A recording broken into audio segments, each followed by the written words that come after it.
¿Cómo están ustedes? Muy buenas noches, bienvenidos a nuevamente el nuevo programa de Tele13 Radio, en el cual vamos a conversar sobre nuevos temas, pero también queremos hacer nuevas reflexiones sobre los temas de siempre. Los voy a acompañar durante 30 minutos para que hablemos con los hombres y mujeres que se hacen preguntas que van más allá. Preguntas que buscan otro tipo de respuestas y que permiten correr la barrera de la contingencia con sus nuevas miradas y nuevos diálogos.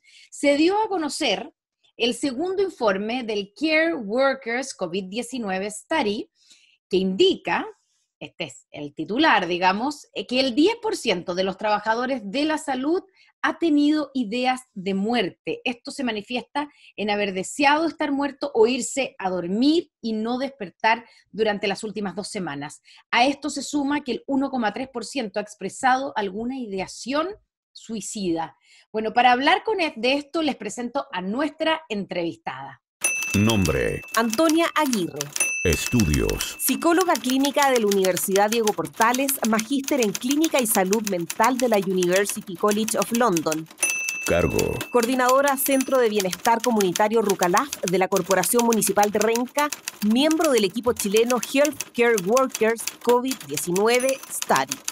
Áreas de interés: Prevención y promoción en salud mental. Antonia, bienvenida nuevamente. Muchas gracias por estar con nosotros. ¿Cómo estás? Hola, Constanza, bien, ¿y tú? Muchas gracias por la invitación. Bien, pues bueno, contemos primero de qué se trata este estudio, porque esta es la segunda entrega, ¿cierto? El segundo informe, y es un estudio que es de colaboración internacional, no es que se haga solamente en Chile, sino que hay investigadores de 30 países y que buscan evaluar el nivel, la salud mental y cómo están los trabajadores de la salud durante la pandemia, ¿no? Claro, este es un estudio que surge dada la evidencia de pandemias anteriores, como fue el SARS o el ébola, donde se demostró que habían cambios significativos en los estilos laborales y en la emocionalidad finalmente de los trabajadores de la salud, evidenciándose un malestar significativo en estas pandemias anteriores.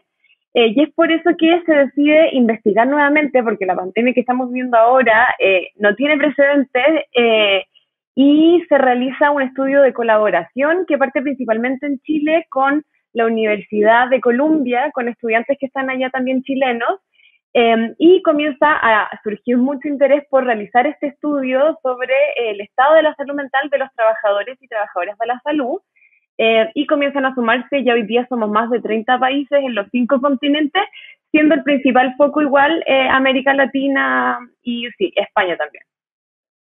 Ya, y este es el segundo informe. ¿Hay un primer informe que se hace al comienzo de la pandemia? No, nosotros empezamos a realizar este estudio en mayo, empezamos a aplicar la encuesta y hemos dividido la presentación de informes por tema. Todo fue medido en el mismo momento y el primer informe se enfoca en sintomatología depresiva y malestar emocional en los trabajadores de salud. En ese primer informe ya encontramos cifras que son preocupantes. Encontramos que hay como un 47,5% están presentando, como le decía, malestar, síntomas depresivos de moderados a graves asociados a ideación autolítica, que es la ideación suicida, y además, por ejemplo, hay un 31,4% de los profesionales de la salud que están presentando síntomas depresivos de moderados a graves, que es el doble de estudios previos a la pandemia, ¿ya? Claro. Por eso también es preocupante, eso salió en el primer informe, además de que más de un 50% estaba presentando como la puntuación para diagnosticarlos con trastornos comunes de salud mental en trabajadores de la salud, que eso es 3 veces más de lo que existía previo a la pandemia. Eso fue como principalmente lo que ha recogido el primer informe, y este segundo informe se enfoca en ideación suicida e ideas de muerte, y van a venir nuevos informes con otros temas específicos como el consumo de alcohol y droga, sintomatología ansiosa, entre otros problemas de salud mental. Y en este segundo informe, donde se concentran, ¿cierto?, en estas ideas de muerte y ideación suicida, ¿qué es lo que significa precisamente? Porque no es solamente tener idea, digamos, o imaginarse o pensar en algún momento quitarse la vida, también es asociado con muerte nomás, ¿o no? Claro, existen como una diferenciación. Está primero las ideas de muerte, que son pensamientos de, como tú mencionabas bien al comienzo, que puede ser incluso querer dormirse y desaparecer o no despertar, Ya. no necesariamente tienen que estar tan estructuradas. Y la ideación autocrítica es cuando ya estoy planificando acciones para llevar a cabo esto que tenga como consecuencia la muerte. Y en eso vemos diferencias en el estudio. Vemos que el 10,1% está presentando estas ideas de muerte que son un poco más inestructuradas y el 1,3% ideación suicida ya pensando en un plan para hacer algo contra su vida. Y es por eso que es súper preocupante Sí. en relación a la vivencia finalmente, porque la gente obviamente que uno cuando ve estas cifras se asusta mucho porque implica la muerte, que es la fatalidad máxima en salud, pero además esto nos habla de personas que están con un malestar emocional muy, muy significativo como para estar pensando en esto. Claro, esto es como el extremo, ¿cierto? O sea, es porque Claro. una persona puede estar con síntomas depresivos o tener o ansiedades o otro tipo, ¿cierto? De malestares de salud mental. Pero esto, o sea, cuando alguien ya está pensando en la muerte significa que ya pasó todas las otras, los otros estados, ¿cierto? Sí, estamos un poco en el extremo cuando estamos hablando de ideación suicida. Claro, se da en contexto de sintomatología depresiva muy, muy grave y también hay factores, obviamente que siempre hay un factor situacional que va como a gatillar un poco más, a reforzar en el fondo que la persona lleve esta conducta a cabo, pero también hay muchos factores que se dan desde el punto de vista de la cognición, las emociones, también físicamente y el contexto social en el fondo en el que está inserto la persona para llegar a tomar una decisión así. Y es bien complejo porque al final vemos que la gente que comete suicidio muchas veces hay un factor de impulsividad bien grande que es difícil atacar. Estamos conversando con Antonia Aguirre, psicóloga clínica de la Universidad Diego Portales, coordinadora del Centro de Bienestar Comunitario Rucalaf de la Corporación Municipal de Renca y miembro del equipo chileno de Healthcare Workers COVID-19 Study, que es este informe que estamos analizando. Vamos a las cifras, Antonia, para que tú nos pongas en perspectiva qué tan graves son esas cifras, ¿cierto? El 10,1% de los encuestados ha tenido o tiene ideas de muerte. Y el 1,3% ideación suicida. Eso es en comparación con lo que pasaba antes de la pandemia o con, no sé si podemos hablar de normalidad, pero ¿esos números son graves? Sí, son graves. O sea, mira, en Chile algo que nos falta igual son estudios de prevalencia de ideación suicida. Previo a la pandemia hay un estudio de la Universidad de Concepción que ellos dieron una prevalencia de ideación suicida alrededor de un 14% en la vida, ¿ya? Ahora hay un estudio que es el que más nos podemos comparar que se hizo en el Reino Unido, que muestra que allá la prevalencia de vida, por ejemplo, es de 6,4% y acá es cerca del 14%. O sea, ya hablamos que nosotros estamos bien aumentados. Y es preocupante, pero no es el más alto. Por ejemplo, en el estudio del Reino Unido mismo, lo que yo mencioné al principio, las ideas de muerte en el Reino Unido son de un 18%, aquí de un 10%, y las autoagresiones, que son estas conductas más suicidas, son de un 5% y acá de un 1,3%. En el fondo, si bien estamos un poco más bajo con ese estudio, tenemos que esperar, porque nuestro estudio tiene 3 fases de evaluación y poder hacer una proyección sostenida de la prevalencia en el tiempo para dar una cifra sólida y poder interpretarla de mejor manera.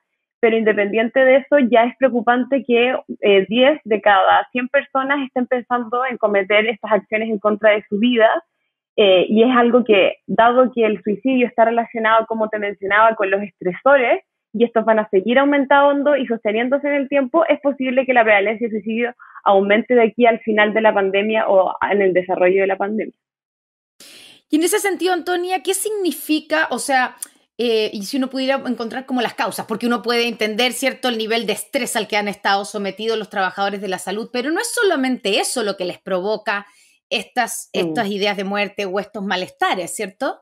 Que se puede identificar en el estudio qué es la sensación de estar todo el tiempo digamos, con la muerte cerca, es lo que produce la discriminación que sienten, digamos, del resto de la sociedad. ¿Qué es lo que pasa?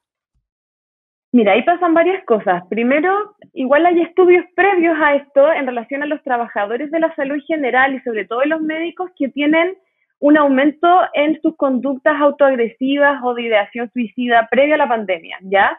Esto se relaciona... Normalmente, digamos, Sí. o sea, o en etapas normales hay una tendencia.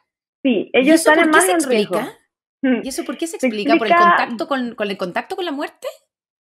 bueno, hay varias razones. Una, primero tiene que ver un poco con lo que tú dices, que es en el fondo los médicos y todos los trabajadores de salud están en contacto constantemente con situaciones emocionalmente muy complejas. Ellos siempre viven con esto de los turnos, que implica un mal dormir, por ejemplo. También ambientes de trabajo que son muy exigentes, mucha competitividad. Y un factor no menor es que ellos tienen acceso a medios letales muy fácil, mucho más fácil que la mayoría de la población, como por el tema del envenenamiento, saben en el fondo los miligramos para causar la muerte, y eso los pone mucho más en riesgo. Y hay estudios que se hicieron, unas revisiones sistemáticas en la literatura en Noruega que lo asocian un poco a la personalidad de los médicos, a los rasgos de personalidad quizás más obsesivos, más competitivos, el tema del deber, de la responsabilidad, que los puede poner más en riesgo. Eso es como previo. Hoy día lo que nosotros vimos en el estudio son temas principalmente asociados al ambiente laboral, en el sentido de que muchos sienten, por ejemplo, que sus centros de salud no están preparados para enfrentar el COVID, no tienen las medidas de protección individual suficientes, sienten que no tienen una red de trabajo confiable, y además han sufrido discriminación e incluso violencia a causa de la pandemia. Pero de todas maneras, yo creo que a eso, y eso es algo que falta en el estudio, porque ahora nosotros estamos asociando con el medio laboral, en la ideación suicida en general y al suicidio consumado, siempre se asocian múltiples factores, siendo el principal el problemas interpersonales, que se lleva el 42% aproximado de la carga de la causación de ideación suicida o de suicidio consumado, entre otros problemas como es el abuso sexual, uso problemático de sustancias, crisis, que eso es lo que ellos están en constante contacto durante la pandemia. Claro, llama la atención que los médicos, así como tú dices, tienen todas esas características que podrían explicar esto, pero también son los llamados y los que tienen en sus manos salvar vidas. Entonces, aparece, bajo el sentido común, digamos, como contradictorio que ellos mismos tengan ideaciones suicidas.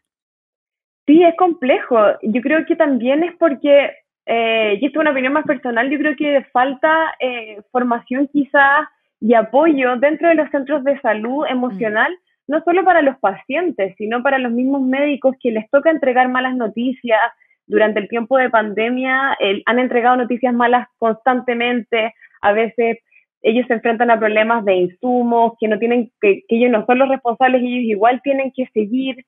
Y también, por ejemplo, un tema que me ha tocado trabajar a mí más en Renca, ha sido el acompañamiento emocional de personas que han perdido familiares durante el COVID-19, y en la entrega de esas noticias este tiempo ha sido muy difícil, porque no los pueden dejar despedirse, que los vean, después no pueden haber, algunos no han podido hacer funerales porque estaban contagiados, y toda esa carga emocional de la familia la están recibiendo los médicos y el personal de salud que entrega estas noticias. De hecho, a mí me tocó hacer entrevista en algún momento en UCIs, donde estaban teniendo directa relación, ¿cierto?, los trabajadores de la salud con enfermos y con la muerte, y lo que más te decían era lo que las afectaba cuando se les moría un paciente, pero que además muchas veces tenían que ser ellos los que se despedían del paso, o sea, la última persona a la que el paciente veía eran ellos, porque la familia no podía entrar. Entonces, la carga de eso, a mí, entrevistando, digamos, a los trabajadores de la salud, me llamó muchísimo la atención, porque uno tiende a pensar que ellos, por lo que trabajan, están más acostumbrados a enfrentar la muerte o ese nivel, ¿cierto?, de dolor, y no es así. Sí, yo creo que efectivamente, como tú dices, falta mucho preparación emocional para eso. Hay normalmente psicólogos, yo trabajé en un hospital y hacíamos ese trabajo, pero además, en esta pandemia, y eso yo lo he visto también en mi trabajo, les ha tocado enfrentarse a muchos pacientes que se mueren, por ejemplo, en atención primaria, que son profesionales de la salud que no se les mueren los pacientes, porque reciben en el fondo los problemas más simples, entre comillas, de salud. Entonces ellos ahora tuvieron que formar equipos COVID, hacían seguimientos de casos, se les empezaron a morir los pacientes, en algunos centros de salud hacían como... no sé cómo se dice esto, como unas animitas o como un sector de despedida para sus pacientes, porque ellos no estaban acostumbrados a eso. Entonces, claro, los médicos de UCI no están tan preparados, pero lo han enfrentado más, pero hay un número grande de profesionales que se agrega que no habían vivido esto antes y que es muy fuerte. Estamos conversando con Antonia Aguirre, psicóloga clínica, coordinadora del Centro de Bienestar Comunitario Rucalaf y parte del equipo chileno Healthcare Workers COVID-19 Study, que es el estudio que estamos analizando. Antonia, tú trabajas en Renca, ¿cierto? Por lo tanto, tienes ahí, estás en contacto en primera línea con la gente que está también en los centros, como en los centros de salud primaria, como dices tú, que les ha tocado también un rol que antes no tenían. Pero ¿hay alguna diferencia en cómo han reaccionado esos trabajadores de la salud en sectores, no sé, desde la salud pública, por ejemplo, en la salud versus la salud privada?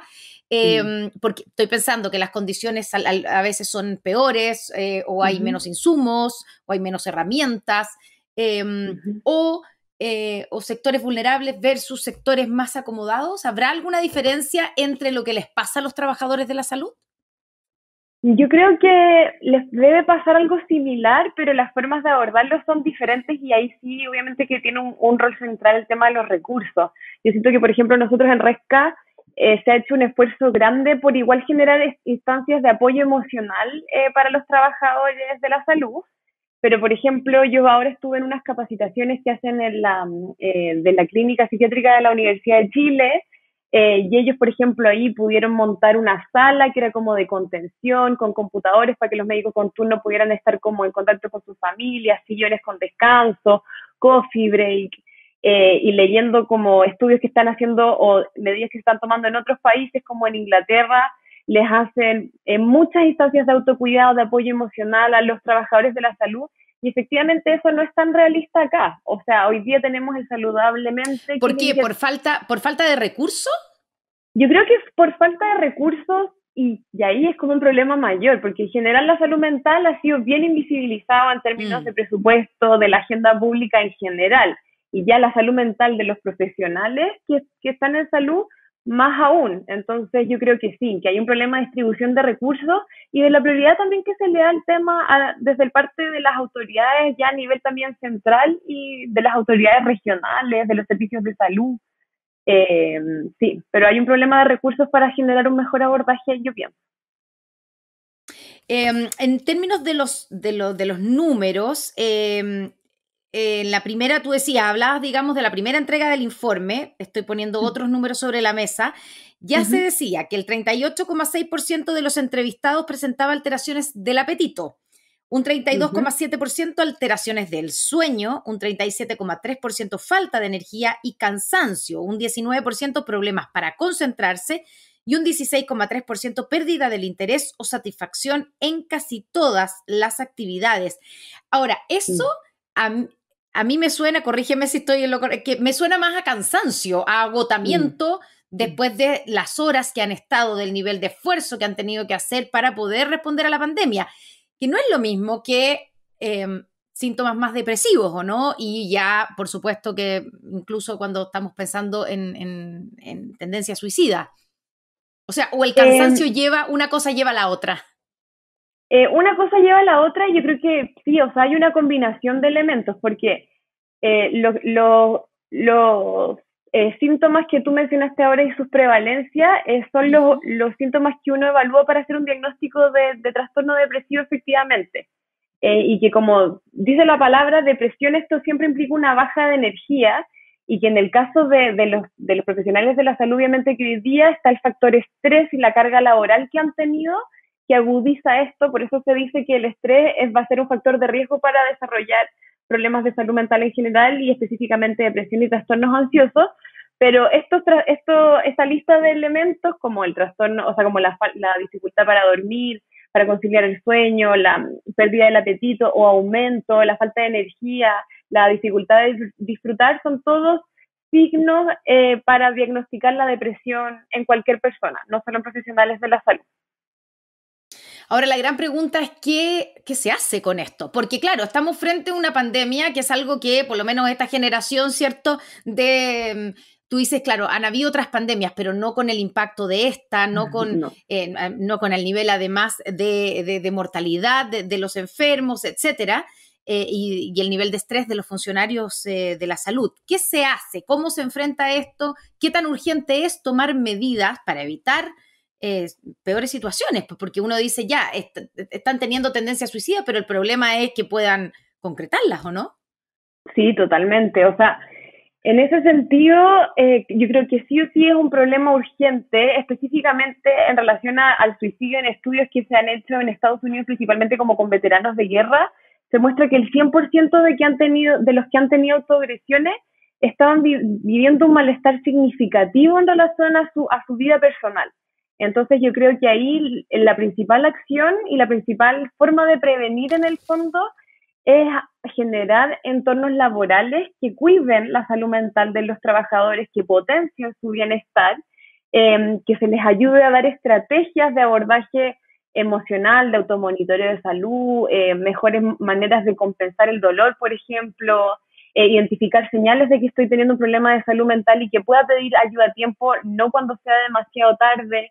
En el caso específico de ideación suicida se hace una técnica que es de crisis planning, que ayudamos a identificar a los pacientes las razones para vivir, qué hacer, con quién contactarse, pero eso ya es más específico. Para que eso pase tiene que venir yo creo que una estrategia más conjunta de salud en general, y que no solamente involucre a salud, que involucre a salud, a educación, al componente laboral, incluso a las policías, y ahí en el fondo también se pone en juego todo lo que son los determinantes sociales de la salud, que es lo que está más afectando la situación hoy día también. O sea, a lo que pasa hoy día se suma que las familias de los trabajadores de la salud están en cuarentena, hay gente que ha perdido el trabajo, que han visto disminuidos sus recursos, que están preocupados por el futuro, que tienen miedo al contagio, una serie de elementos que en el fondo tensionan aún más la evidencia que ellos están teniendo, y para eso yo creo que tiene que venir un real esfuerzo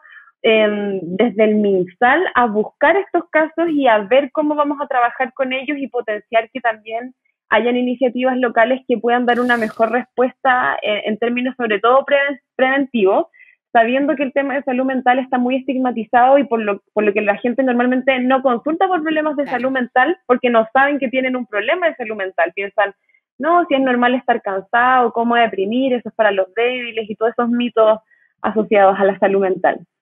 Claro, esos mitos que no nos ayudan para nada, ¿cierto? Para nada.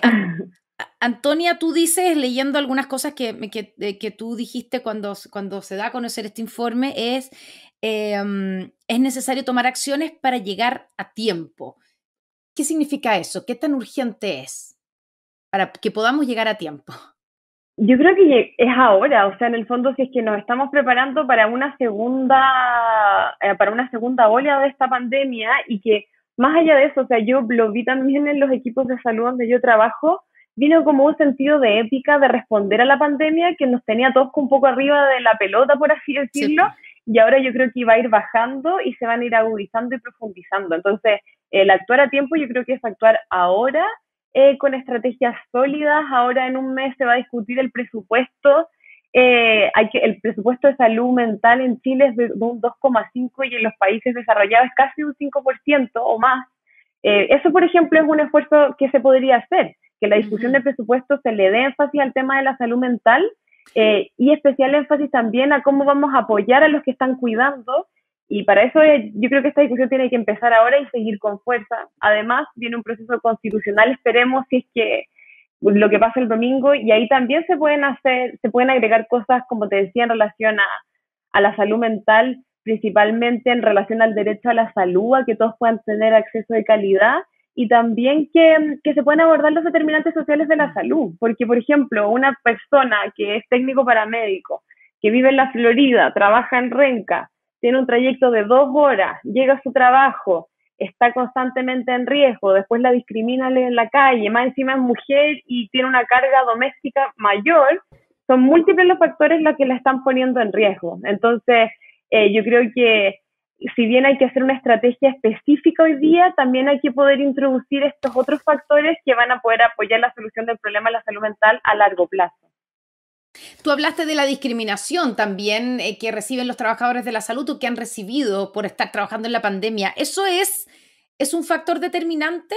Porque vimos, sobre todo en un principio, ¿cierto? Cuando, y que uno dice ya, de la ignorancia, el susto hace que la gente discrimine a alguien que está trabajando, con un trabajador de la salud que vive en mi mismo edificio y me da miedo que me contagie. Pero ¿ha existido? ¿Es algo que ha sido relevante esta discriminación hacia los trabajadores de la salud? Sí, o sea, mira, un 51,9% de los que tienen ideación suicida han sufrido algún tipo de discriminación por ser profesionales de la salud y como que las personas tengan miedo al contagio de ellos, y un 21% ha sufrido violencia asociada a esta discriminación. Entonces, si bien no podemos decir qué tan determinante es hoy día, sí podemos decir que se están relacionando estos dos datos, la ideación suicida con estas experiencias de violencia y de discriminación, y yo creo que sí son un factor muy relevante que tienen que ver finalmente con el estigma y que se suman a la experiencia subjetiva de estas personas, porque si se les suma todo el estrés que están teniendo y que más encima cuando llegan a su casa, que es su lugar de descanso, los vecinos les digan algo desagradable o sean físicamente agresivos con ellos, genera aún más malestar. Y yo me imagino, esto no es científico, pero que en la mente de estas personas es como, pucha, yo estoy poniendo todo mi esfuerzo en esto, y más encima las personas que yo estoy intentando ayudar tampoco lo están valorando. Entonces es una experiencia muy fuerte para ellos y que está jugando un rol. Tú dices, Antonia, que hay que actuar ahora, ¿cierto? Sobre todo que probablemente hoy día el nivel de presión, sobre todo en las UCI y en general, en los centros de salud está bastante más controlado, es menor que lo que ocurrió durante el pic de la pandemia, pero puede venir un rebrote y tenemos que estar preparados para eso. Por lo tanto, tampoco se puede esperar a la discusión del presupuesto para actuar. No. O sea, cuando tú dices hay que entrar a picar, como se dice en buen chileno ahora, es hacer intervenciones concretas en los centros de salud con profesionales, como tú, digamos, hacer, ¿qué es lo que hay que hacer? Digamos, si alguien que nos está escuchando, la autoridad de salud, ¿qué es lo que se debiera hacer en concreto ahora ya?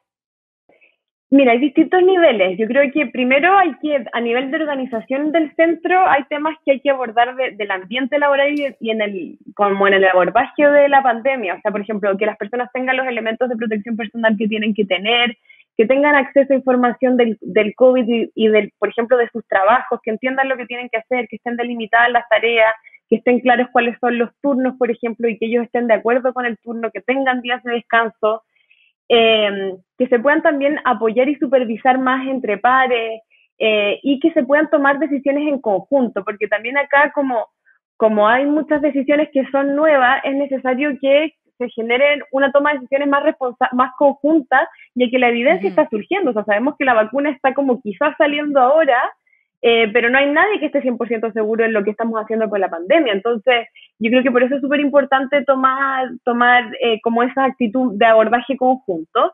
A nivel de la jefatura, yo creo que ahí es súper importante poder, en el fondo, agradecer, valorar el trabajo, dar incentivos, no tienen por qué ser monetarios, sino espacios de autocuidado, de relajación, de darle importancia a los trabajadores, fomentar el descanso de turno, y en el ambiente laboral, en el fondo, generar un liderazgo accesible, empático, ser disponible, promover el apoyo entre los trabajadores, fomentar el buen trato.